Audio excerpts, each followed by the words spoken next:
அஸ்ஸலாமு அலைக்கும். நமக்கெல்லாம் ஒரு புதுசா ஒரு பொருள் வாங்கியாச்சுன்னா அதை உடனே யூஸ் பண்ணி பார்த்துடணுங்கிற உள்ள ஒரு பழக்கம் எல்லாருக்குமே இருக்கும். அதே போல உள்ள வழக்கம் தான் எனக்கும் இருக்கு. இப்ப இந்த மோல்டு வந்து சிலிக்கான் மோல்டு ஒன்று வாங்கியிருக்கேன். இப்ப இதுல நம்ம ஃபர்ஸ்ட் கேக் செய்யலாம், அப்படி இல்லைன்னா நம்ம சைனா கிராஸ் புட்டிங் எதனாலும் நம்ம செஞ்சுக்கலாம். அப்படிங்கும்போது நான் ஃபர்ஸ்ட் செஞ்சது என்னன்னா சைனா கிராஸ் புட்டிங் தான், பால் வச்சு யூஸ் பண்ணக்கூடியதுதான். அப்ப அதை ஃபுல்லா ஃபர்ஸ்ட் செஞ்சு வச்சுட்டு அதுக்கு கலர் போடுறதுக்காண்டி ஜெல்லி மாதிரி ரோஸ் மில்க்கு, அதுக்கப்புறம் புதினா, அதுக்கப்புறம் ஆரஞ்சு பல்ப்பு, இது மூணுலையும் சேர்ந்து கலர் கலரா உள்ளதுலையும் அதையும் செஞ்சு வச்சுட்டு பால்லையும் சேர்த்துட்டு அந்த மோல்டுல ஊற்றி செட் பண்ணி வச்சாச்சு. இனி ஃப்ரிட்ஜில் வந்து ஒரு 4 மணி நேரம் வச்சுட்டு நம்ம அதுக்கப்புறம் எடுத்து சாப்பிடலாம் அப்படின்ட்டு வச்சிருக்கேன். அது என்னவோ தெரியல, இது ஃபர்ஸ்ட் டைம்ங்கும் போது நமக்கு ரொம்பவே ஆர்வமா இருக்கும். நமக்கு ஃபர்ஸ்ட் டைம் செஞ்சு பார்க்கும்போது அதுக்கப்புறம் செய்யும்போது கூட இன்னைக்கு இல்லாட்டா நாளைக்கு யூஸ் பண்ணிக்கலாம் அப்படின்னு நினைப்பு வந்துடும் நமக்கு. எனக்கு அப்படிப்பட்ட உள்ள நினைப்பு தான் எனக்குமே.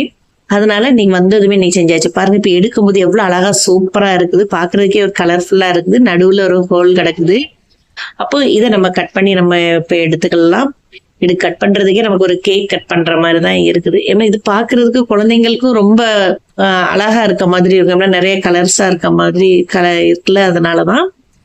அப்ப அதுவும் போட்டாச்சு. இதுல வந்து நான் சப்ஜா சீட்ஸும் ஒன்னா நான் சேர்த்திருக்கேன். நீங்களும் இந்த மாதிரி சம்மர் டயத்துல, அது வெக்கேஷன்ல வீட்டுல இருக்க குழந்தைங்களுக்கு இந்த மாதிரி செஞ்சு கொடுங்க. வலைக்கும் சலாம்.